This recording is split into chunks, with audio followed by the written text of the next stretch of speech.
नमस्कार दोस्तों, आप सबका स्वागत है मेरे यूट्यूब चैनल के ऊपर।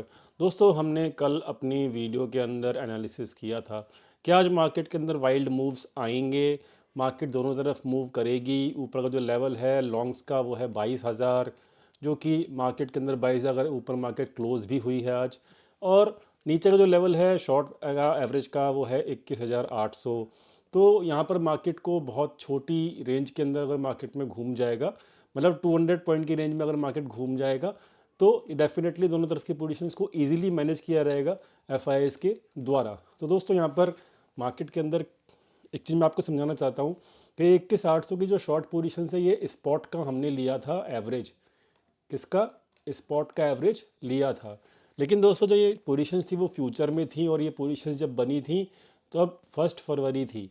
तो 1 फरवरी को जब ये फ्यूचर में पोजीशंस बनी थी शॉर्ट साइड की, तो 21,800 का एवरेज हमने लिया है स्पॉट का। लेकिन अगर इन पोजीशंस का एवरेज, अगर आप फ्यूचर का जो प्रीमियम चलता है उसको अगर निकालोगे, तो ये 100 पॉइंट ऊपर ही निकलेगा आपका। क्यों? क्योंकि पूरा जो महीना होता है वो प्रीमियम में रहता है फ्यूचर का। स्पॉट के अगेंस्ट में जो फ्यूचर होता है वो प्रीमियम के अंदर रहता है। तो 1 फरवरी को ये पोजीशंस 1 से लेके और 15 फरवरी के बीच में मैक्सिमम पोजीशंस बन चुकी थी। तो ये जो इनका जो अगर फ्यूचर में एवरेज निकालोगे तो वो एवरेज निकलेगा 100 पॉइंट ऊपर, तो यानी कि वो रहेगा 21,900 के ऊपर। तो ये बात मैं क्लियर करना चाहता हूँ वीडियो के स्टार्टिंग के अंदर ही। तो यहाँ पर जो फ्यूचर का जो एवरेज निकला प्रीमियम में होने की वजह से फरवरी का वो निकला 21,900। और लॉन्ग का पोजीशन का जो एवरेज निकला वो निकला 22,000। तो आज मार्केट 21,900 के ऊपर भी आ गया और 22,000 के ऊपर भी जाके भी क्लोज हो गया। तो यहाँ पर दोनों तरफ की पोजीशंस क्लोज की गई। और आज मैंने लाइव स्ट्रीमिंग भी की थी और आप सब लोगों को समझाया भी था कि 21,900 के नीचे जाने की संभावना काफ़ी कम है, और शॉर्ट्स जो हैं वो ट्रैप हो सकते हैं। ठीक है, और लाइव डाटा भी आपको चलाया था, और ये लाइव स्ट्रीमिंग मैं किया करूँगा हफ्ते में 2 बार। दिन जो है वो आप डिसाइड करेंगे, जो भी मैक्सिमम दिन के ऊपर। इस हफ्ते की 2 लाइव स्ट्रीमिंग हो चुकी है, अब नेक्स्ट हफ्ते हम देखेंगे। On Tuesday I will not be available. तो यहाँ पर अब हम देखेंगे कि अगले वीक में ट्यूसडे को छोड़ के हम कौन से 2 दिन लाइव स्ट्रीमिंग कर सकते हैं। इसमें आपको सीखने को बहुत कुछ मिलता है, तो इसलिए मैं यहाँ पर आपको लाइव स्ट्रीमिंग में बहुत कुछ सिखाता हूँ। साथ में लाइव मार्केट में आपको समझाता भी हूँ कि किस तरह का डाटा बना हुआ है, लाइव डाटा दिखाता भी हूँ, और आपको बहुत कुछ सीखने को मिलता भी है। तो यहाँ पर आज मार्केट में 21,900 के नीचे जाना नहीं था, क्योंकि 21,900 जो था वो शॉर्ट का एवरेज था। और मार्केट अगर आप देखेंगे निफ्टी का चार्ट उठा के, तो निफ्टी जो है आज पूरा दिन के अंदर जो लो लगा है मार्केट में 21,900 के नीचे ही लगा है, जो कि 860 के आसपास है। तो यानी कि आराम से मार्केट अपने जो उनका एवरेज था एफआईआईज का 21,900 का, फ्यूचर के प्रीमियम के होने की वजह से, तो फ्यूचर का जो एवरेज था 21,900 शॉर्ट पोजीशंस का, उसके नीचे से ही मार्केट को ऊपर उठाया गया है। तो उनकी शॉर्ट पोजीशंस भी मान सकते हो आप near cost to cost, loss में क्लोज नहीं हुई है, कॉस्ट टू कॉस्ट ही क्लोज करी है उन्होंने। ठीक है, लॉस में मतलब एफआईएस लॉस अपना बचा के चले गए इस महीने का। ठीक है, और लॉन्ग पोजीशन का जो एवरेज था वो था 22,000, तो आज मार्केट 22,050 तक भी गया है। तो यानी कि जो लॉन्ग साइड की पोजीशन का जो एवरेज था, लॉन्ग में भी मतलब उनको लॉन्ग भी क्लोज हुई है, मतलब आज पोजीशंस वो मैं भी आपको बताऊंगा आगे जाके वीडियो में कौन सी कितनी पोजीशंस क्लोज हुई हैं, कौन सी पोजीशंस रोल ओवर हुई हैं। ठीक है, तो यहाँ पर दोनों तरफ मार्केट को घुमाया गया है। 900 के नीचे भी 50 पॉइंट घुमाया गया है, 22,000 के ऊपर भी 50 पॉइंट घुमाया गया है, ताकि दोनों तरफ की पोजीशंस को आराम से कॉस्ट टू कॉस्ट निकाल के जा सकें। तो यहाँ पर एफ कामयाब हुए हैं अपनी स्ट्रेटजी के अंदर, और बहुत खूबसूरती के साथ कामयाब हुए हैं। और लाइव मार्केट में मैंने आपको समझाया भी था कि यहाँ पर मार्केट के अंदर 21,900 के नीचे नहीं जाएगा, वो सपोर्ट है मार्केट के अंदर, और 22,000 के ऊपर भी नहीं जाएगा, क्योंकि वो रेसिस्टेंस था लाइव मार्केट के अंदर, हम लोगों ने देखा था। और मार्केट पूरा दिन जो है वो आज 100 पॉइंट के अंदर ही घूमती रही। साथ में मैंने आपको एक लिस्ट दी थी अपने ट्विटर पे कि आज MSCI रीबैलेंसिंग होगी, और वो स्टॉक्स कौन से होंगे वो मैंने आपको MSCI रीबैलेंसिंग के स्टॉक्स अपने ट्विटर पे लिस्ट दी थी आपको 14 तारीख को। और आज सारे के सारे स्टॉक्स ने अच्छा परफॉर्म किया है, जो कि उम्मीद थी। तो ये दोनों चीज़ें मैंने आपको दिया था पहले से पहले, और दोनों दोनों चीज़ें आपको आज मार्केट में परफॉर्म होती हुई दिखी। तो हमारा जो कल का व्यू था वो बिल्कुल सही गया है। अब दोस्तों देख लेते हैं कि मार्केट के अंदर आगे क्या हो सकता है। सबसे पहले हम देखेंगे एफ आई क्या कर रहे हैं। तो एफ ने आज भरपूर मात्रा में बाइंग की है।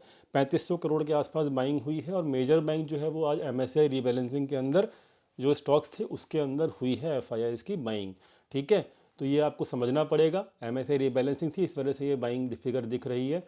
कल से नॉर्मल बाइंग फिगर दिखती है या नहीं दिखती, उसके ऊपर यहाँ पे इंपॉर्टेंट फोकस रहना ज़रूरी है।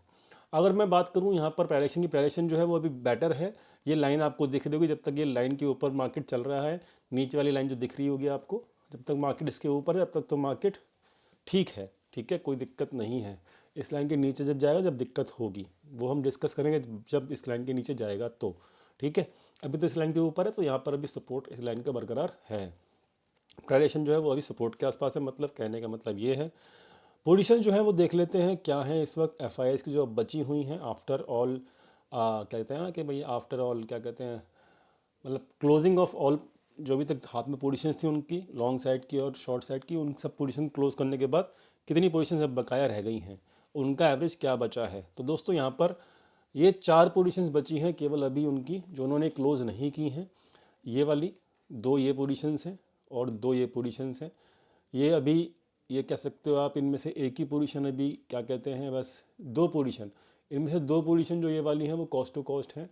ठीक है, क्योंकि मार्केट इनके आसपास ही है अभी, और ये दोनों पोजीशन अभी लॉस में हैं। तो अभी शॉर्ट पोजीशंस को मेजरली, शॉर्ट पोजीशंस जो है मतलब 60% शॉर्ट पोजीशंस उन्होंने आज क्लोज कर दी हैं।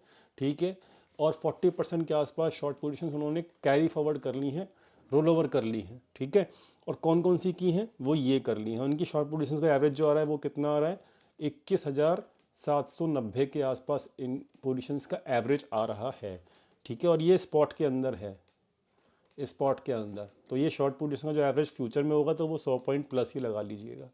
ठीक है, क्योंकि प्रीमियम में चलता है ना आपका फ्यूचर, तो इसीलिए मैं आपको समझा रहा हूँ। तो अगर देखेंगे आप तो 21,800 का एवरेज अभी भी मोटा मोटा अभी भी बरकरार है, लेकिन इनकी शॉर्ट पोजीशन जो है वो अब घट के कम हो गई हैं। 50% 60% पोजीशन इन्होंने क्लोज कर दी हैं शॉर्ट साइड की। लॉन्ग पोजीशन अब इनके पास कुछ भी नहीं है, सारी की सारी उन्होंने लॉन्ग पोजीशन प्रॉफिट में क्लोज करी हैं। ठीक है, तो अब जो ऑन हैंड पोजीशन हैं वो ये हैं। अब हम आगे देखते रहेंगे कि क्या रहेगा आगे जाके मार्च के अंदर। मेरे हिसाब से मार्च के अंदर अब एक व्यू बनता है, जो ये पोजीशंस हैं उसके हिसाब से क्या व्यू बनता है वो समझ लेते हैं। मार्केट अब जो भी बाउंस देगा उसके अंदर हमें यहाँ पर प्रॉफिट बुकिंग की तरफ ध्यान देना चाहिए। ठीक है, ख्याल रखना मेरे बात का। मार्केट जब भी यहाँ पे 1-2 दिन यहाँ बाउंस अगर देता है तो हमें प्रॉफिट बुकिंग की तरफ ध्यान देना चाहिए। ऊपर जाती हुई मार्केट के अंदर किस तरह की प्रॉफिट बुकिंग, लॉन्ग पोजीशंस की प्रॉफिट बुकिंग। ठीक है, क्यों, क्योंकि मुझे ऐसा लगता है कि मार्केट ऊपर जाने के बाद यहाँ पे सेलिंग प्रेशर तो है ही, यहाँ पर सेलिंग प्रेशर जो है बरकरार रहेगा, और मार्केट फिर ऊपर जाने के बाद इस तरीके का मूव दिखाएगा नीचे की तरफ का, जो कि ये वाली पोजीशन अभी उन्होंने छोड़ दी हैं। इनको वो पोजीशंस को प्रॉफिट में लेकर आएंगे, और इनको पोजीशन को प्रॉफिट में लेकर आने का मतलब यह है कि मार्केट 21,000, मार्च की बात कर रहा हूँ पूरे महीने की, 21,500 तक भी मार्केट ईजिली वो लेकर आ सकते हैं। So what we need to do कि whatever the bounce we will get ना, जो भी हम बाउंस मिलेगा हम लोगों को मार्केट के अंदर, हम लोगों को प्रॉफिट बुकिंग की तरफ ध्यान देना चाहिए। लॉन्ग पोजीशंस का प्रॉफिट बुकिंग हमारे लिए इंपॉर्टेंट रहेगा, और थोड़ा बहुत प्रॉफिट बुकिंग हमको पोर्टफोलियो में भी करनी पड़ेगी मार्च की स्टार्टिंग के अंदर, जो भी बाउंस हमें मिलेगा। समझ गए, सब क्लियर हो गया आपको। तो this is my view for the March. I think आपको क्लियर भी हो गया होगा। ठीक है, सो प्राइडेक्शन जो है मार्च का समझ में आ गया होगा। और ये अब देखो कल का क्या व्यू बनता है। कल का ये व्यू बनता है कि जो यहाँ पर बैंक निफ्टी की कैंडल बनी है, तो वो तो बनी है, देख लेते हैं कैसी बनी है। 1 मिनट खुलने दीजिए बैंक निफ्टी। हाँ, तो बैंक निफ्टी भी एक टाइप से डोजी टाइप की बनी है, और ये रेसिस्टेंस है। रेसिस्टेंस जो कल का दिन रहेगा वो यही रहेगा, अभी 46,400 के आसपास का ही रेसिस्टेंस रहेगा, जब तक आज के हाई को नहीं तोड़ता मार्केट, तो जब तक तो ये ऊपर नहीं जाने का। और ये लाइन भी आपको दिखेगी, तो ये ट्रेंड लाइन रेसिस्टेंस का काम अभी करेगी। ठीक है, तो 46,400 46,500 के आसपास रेसिस्टेंस है बैंक निफ्टी में, तो ये ख्याल रखना कल के दिन ऊपर के लेवल्स के ऊपर, तो यहाँ पे आपको ख्याल देना पड़ेगा। बाकी मैं आपको टेलीग्राम के ऊपर अपडेट करता रहूँगा डाटा क्या है क्या नहीं, बट जो इनका रेसिस्टेंस लेवल है वो आपको मैंने बता दिया। मैं लाइन भी खींच देता हूँ, 46,500 के आसपास इनका रेसिस्टेंस लेवल है। ठीक है, इसका बैंक निफ्टी का क्लियर हो गई बात, इंपॉर्टेंट है, समझ लेना। तो जब तक इस लेवल के ऊपर क्लोजिंग ना मिले ज़्यादा लॉन्ग बनाने की तरफ मत जाना, लॉन्ग पोजीशंस क्लोज करने की तरफ जाना, ठीक है। तो ये हो गया बैंक निफ्टी का व्यू। अगर इसके ऊपर क्लोजिंग मिल जाती है तो आप होल्ड कर सकते हो कुछ एक आध दिन के लिए, बट इट इज़ बेटर कि यहाँ पे क्लोजिंग की तरफ ध्यान दिया जाए ज़्यादातर स्टार्टिंग के अंदर, मार्च के अंदर लॉन्ग पोजीशंस का, और थोड़ा वेट किया रहे मार्केट के अंदर कि मार्केट चाहता क्या है। 1 या 2 दिन के अंदर मार्केट डिसाइड कर लेगा मार्च के अंदर वो किस तरीके से बिहेव करेगा, ठीक है, क्योंकि नया डाटा कल से बिल्ड होगा। बट ऊपर की तरफ मार्केट जाएगा तो मैं तो पर्सनली लॉन्ग की प्रॉफिट बुकिंग करने की कोशिश करूँगा, ठीक है। ये मेरा व्यू है। निफ्टी के अंदर मैं यही करूँगा जो मैंने आपको बता दिया है। बैंक निफ्टी और रिलायंस भी देख लेते हैं फटाफट से। रिलायंस जो है वो क्या कर रहा है। हाँ, तो रिलायंस का जो आज क्लोजिंग हुई है वो एक इनसाइड कैंडल के टाइप में हुई है, और अब मार्केट के अंदर थोड़ा 20 दिन के आसपास आ चुका है। हल्का फुल्का बाउंस अगर मिलता है रिलायंस में तो 3000 के आसपास अभी भी रेसिस्टेंस है। मतलब एवरीथिंग जो भी आपको चार्ट दिखेगा ना, अब चारों चार्ट जो भी दिख रहे हैं आपको, उसमें रेसिस्टेंस की तरफ मार्केट जाएगा तो आपको प्रॉफिट बुकिंग की तरफ ही ध्यान देना है। HDFC बैंक जो है वो आज पूरा दिन ऐसे वेंटिलेटर पे पड़ा रहा ना, मतलब मुझे पर्सनली गुस्सा आ गया HDFC बैंक को देख के। देखो क्या कैंडल बनी है, पूरा दिन मार्केट इसको वेंटिलेटर पे पड़ा रहा, ठीक है। मतलब मुझे पर्सनली बहुत गुस्सा आया था इस HDFC बैंक के ऊपर, क्योंकि पूरा का पूरा मूव इसी स्टॉक के ऊपर टिका हुआ था। आज लाइव मार्केट में हम डिस्कस भी कर रहे थे, और मतलब 4 या 5 पॉइंट के अंदर ही ना, मतलब 10 पॉइंट के अंदर पूरा 1400 का स्टॉक है, ठीक है, 1400 का स्टॉक है ये, और 10 पॉइंट भी मार्केट में पूरा लाइव मार्केट में नहीं घूमा प्रॉपर तरीके से, ठीक है। तो ये आज वेंटिलेटर पे था, इसकी वजह से ही मार्केट में आज अप मूव नहीं आया, ठीक है। तो आई वॉज एक्सपेक्टिंग कि HDFC बैंक घूमेगा, बट वो आया ही नहीं। तो इसी ने मतलब पूरा का पूरा खून पिया है आज के दिन, ख्याल रखना। तो अभी आगे क्या करेगा, इसका जो अब सपोर्ट है, ठीक है, अब जो इसका सपोर्ट है वो अब 1350 को हटा के अब हम इसका सपोर्ट लेके आएंगे 1300 के लेवल के आसपास, ठीक है। ये महीना जो है इसके लिए बता रहा हूँ मैं, ये लास्ट, इससे पहले आपको एक सपोर्ट मिलेगा जो मिलेगा यहाँ पे 1350 1360 के लेवल के आसपास, ठीक है। वो भी मैं हम ड्रॉ कर देते हूँ 1350 के आसपास। 1350 पहला सपोर्ट रहेगा और 1300 के लेवल के आसपास हमें सेकंड सपोर्ट इसमें मिलेगा। और जब तक ये 20 दिन के ऊपर नहीं रिक्लेम करता, इसमें अभी कोई भी हलचल मुझे लगता नहीं कि होगी, ठीक है। तो यहाँ पर व्यू हमारा साफ क्लियर है, पॉइंट ऑफ व्यू हमारा क्लियर है। मार्केट अगर ऊपर जाने की कोशिश करेगा तो हम लॉन्ग की प्रॉफिट बुकिंग की तरफ ध्यान देंगे, क्योंकि मार्केट को एक बार 21,500 के नीचे लेकर जाना चाहिए, ये मेरा व्यू है मार्च में। लेकिन ये अभी बहुत अर्ली है क्योंकि अभी कल एक्सपायरी होगी, तो हम, ये मेरा पूरे मंथ का व्यू है, इसलिए ये मत करना कि कल सुबह उठते के साथ ही शॉर्ट बनाना शुरू कर दो। टाइम से जब डायरेक्शन अलाउ करेगा तब बनाएंगे, ठीक है। ऐसा नहीं कि सुबह सुबह और फिर परसों और मार्केट 100-150 पॉइंट ऊपर चला गया तो आप मुझे गालियाँ डालो कमेंट सेक्शन में, तो ये मैं नहीं चाहता हूँ, ठीक है। तो मेरा जो व्यू है पूरे मंथ के लिए है, वो सिंगल डे के लिए नहीं है। अपसाइड मार्केट जाएगा, डायरेक्शन के हिसाब से लॉन्ग की प्रॉफिट बुकिंग करेंगे और फिर नीचे की तरफ मार्केट को एंजॉय भी करेंगे, ठीक है। तो ये मेरा व्यू है। आई होप आपको क्लियर हो गया होगा कि क्या करना है, क्या नहीं करना है, कैसे करना है।